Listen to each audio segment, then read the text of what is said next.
कृष्ण वंदे जगद्गुरुं। छठवें अध्याय का 9वां और 10वां श्लोक। छठवें अध्याय का 9वां श्लोक। सुहृन्मित्रार्युदासीन मध्यस्थद्वेष्य बंधुषु साधुष्वपि च पापेषु संबुद्धिर्विशिष्यते।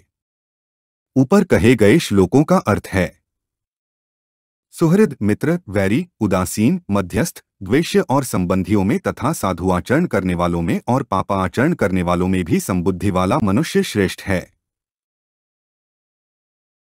सुहृन्मित्रार्युदासीन मध्यस्थद्वेष्य बंधुषु का अर्थ है, जो माता की तरह ही पर ममतारहित होकर बिना किसी कारण के सबका हित चाहने के और हित करने के स्वभाव वाला होता है, उसको सुहृद कहते हैं। और जो उपकार के बदले उपकार करने वाला होता है, उसको मित्र कहते हैं। जैसे सुहृद का बिना कारण दूसरों का हित करने का स्वभाव होता है, ऐसे ही जिसका बिना कारण दूसरों का अहित करने का स्वभाव होता है, उसको अरि कहते हैं। जो अपने स्वार्थ से अथवा अन्य किसी कारण विशेष को लेकर दूसरों का अहित अपकार करता है, वह द्वेष्य होता है। दो आपस में वाद विवाद कर रहे हैं, उनको देखकर भी जो तटस्थ रहता है, किसी का किंचन मात्र भी पक्षपात नहीं करता और अपनी तरफ से कुछ कहता भी नहीं, वह उदासीन कहलाता है। परंतु उन दोनों की लड़ाई मिट जाए और दोनों का हित हो जाए, ऐसी चेष्टा करने वाला मध्यस्थ कहलाता है। एक तो बंधु अर्थात संबंधी है और दूसरा बंधु नहीं है, पर दोनों के साथ बर्ताव करने में उसके मन में कोई विषमभाव नहीं होता। जैसे उसके पुत्र ने अथवा अन्य किसी के पुत्र ने कोई बुरा काम किया है, तो वह उनके अपराध के अनुरूप दोनों को ही समान दंड देता है। ऐसे ही उसके पुत्र ने अथवा दूसरे के पुत्र ने कोई अच्छा काम किया है, तो उनको पुरस्कार देने में भी उसका कोई पक्षपात नहीं होता।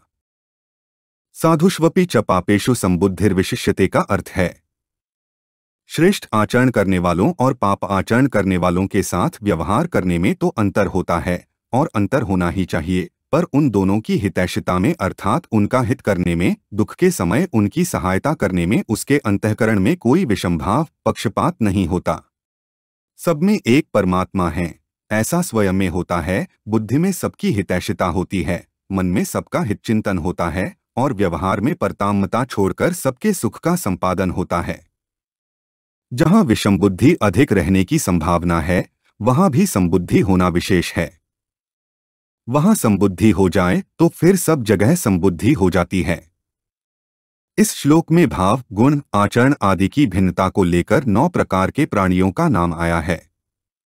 इन प्राणियों के भाव, गुण, आचरण आदि की भिन्नता को लेकर उनके साथ बर्ताव करने में विषमता आ जाए तो वह दोषी नहीं है, कारण कि वह बर्ताव तो उनके भाव, आचरण, परिस्थिति आदि के अनुसार ही है और उनके लिए ही है, अपने लिए नहीं। परंतु उन सब में परमात्मा ही परिपूर्ण है, इस भाव में कोई फर्क नहीं आना चाहिए और अपनी तरफ से सबकी सेवा बन जाए, इस भाव में भी कोई अंतर नहीं आना चाहिए।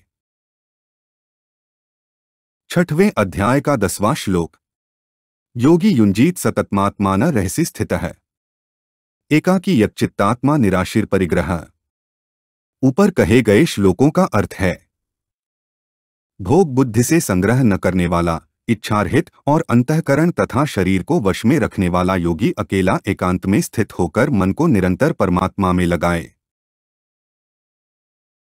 योगी का अर्थ है, जिसका ध्येय लक्ष्य केवल परमात्मा में लगने का ही है, अर्थात जो परमात्म प्राप्ति के लिए ही ध्यान योग करने वाला है, सिद्धियों और भोगों की प्राप्ति के लिए नहीं, उसको यहाँ योगी कहा गया है। आत्मान सत्ता युञ्जीत का अर्थ है, उपर्युक्त प्रकार से एकांत में बैठकर मन को निरंतर भगवान में लगाए। मन को निरंतर भगवान में लगाने के लिए खास बात है कि जब ध्यान करने के लिए एकांत स्थान पर जाए, तब जाने से पहले ही यह विचार कर ले, अब मेरे को संसार का कोई काम नहीं करना है, केवल भगवान का ध्यान ही करना है। अब भगवान के सिवाय दूसरे का चिंतन करना ही नहीं है। इस बात को लेकर निरंतर सावधान रहे, क्योंकि सावधानी ही साधना है।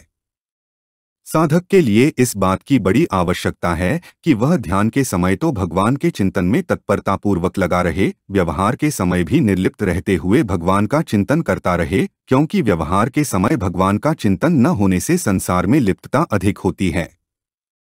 व्यवहार के समय भगवान का चिंतन करने से ध्यान के समय चिंतन करना सुगम होता है और ध्यान के समय ठीक तरह से चिंतन होने से व्यवहार के समय भी चिंतन होता रहता है, अर्थात दोनों समय में किया गया चिंतन एक दूसरे का सहायक होता है। तात्पर्य है कि साधक का साधकपना हर समय जागृत रहे। वह संसार में तो भगवान को मिलाए पर भगवान में संसार को न मिलाए, अर्थात सांसारिक कार्य करते समय भी भगवत स्मरण करता रहे। यदि ध्यान के लिए बैठते समय साधक अमुक काम करना है, इतना लेना है, इतना देना है, अमुक जगह जाना है, अमुक से मिलना है आदि कार्यों को मन में जमा रखेगा, अर्थात मन में इनका संकल्प करेगा, तो उसका मन भगवान के ध्यान में नहीं लगेगा। अतः ध्यान के लिए बैठते समय यह दृढ़ निश्चय कर ले कि चाहे जो हो जाए, गर्दन भले ही कट जाए, मेरे को केवल भगवान का ध्यान ही करना है। ऐसा दृढ़ विचार होने से भगवान में मन लगाने में बड़ी सुविधा हो जाएगी। साधक की यह शिकायत रहती है कि भगवान में मन नहीं लगता, तो इसका कारण क्या है? इसका कारण यह है कि साधक संसार से संबंध तोड़कर ध्यान नहीं करता, प्रत्युत संसार से संबंध जोड़कर करता है। अतः अपने सुख सेवा के लिए भीतर से किसी को भी अपना न माने, अर्थात किसी में ममता न रखे, क्योंकि मन वहीं जाएगा जहां ममता होगी।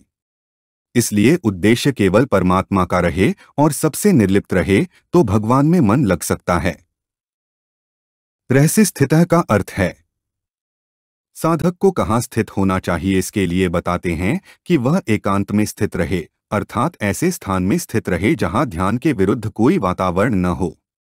जैसे नदी का किनारा हो, वन में एकांत स्थान हो, एकांत मंदिर आदि हो, अथवा घर में ही एक कमरा ऐसा हो जिसमें केवल भजन ध्यान किया जाए। उसमें न तो स्वयं भोजन शयन करे और न कोई दूसरा ही करे। एकाकी का अर्थ है ध्यान योग का साधक अकेला हो, साथ में कोई सहायक न हो, क्योंकि दो होंगे तो बातचीत होने लग जाएगी और साथ में कोई सहायक होगा तो राग के कारण उसकी याद आती रहेगी, जिससे मन भगवान में नहीं लगेगा। यच्चित्तात्मा का अर्थ है बाहर से अपने सुख के लिए पदार्थ और संग्रह का त्याग तथा भीतर से उनकी कामना आशा का त्याग होने पर भी अंतःकरण आदि में नया राग होने की संभावना रहती है। अतः यहाँ तीसरा साधन बताते हैं यच्चित्तात्मा, अर्थात साधक अंतःकरण सहित शरीर को वश में रखने वाला हो। इनके वश में होने पर फिर नया राग पैदा नहीं होगा। इनको वश में करने का उपाय है कोई भी नया काम रागपूर्वक न करे। कारण कि राग पूर्वक प्रवृत्ति होने से शरीर की आरामालस्य में, इंद्रियों की भोगों में और मन की भोगों के चिंतन में अथवा व्यर्थ चिंतन में प्रवृत्ति होती है।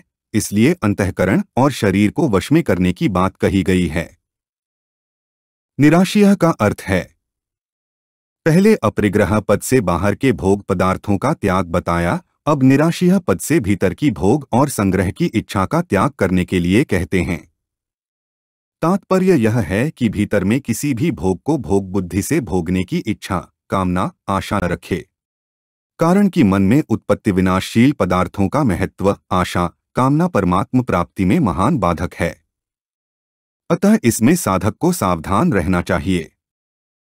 अपरिग्रह का अर्थ है चित्तवृत्तियों के निरोध रूप योग का साधन संसार मात्र से विमुख होकर और केवल परमात्मा के सम्मुख होकर किया जाता है।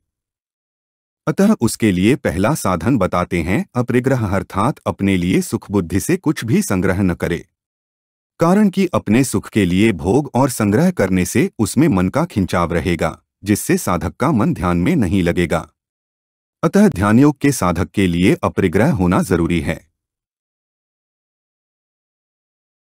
हमारे चैनल को सब्सक्राइब करें। अगर यह वीडियो आपको अच्छी लगी तो वीडियो को लाइक करें, वीडियो को अपने दोस्तों के साथ शेयर करें, अपने सुझाव हमें कमेंट करके बताएं।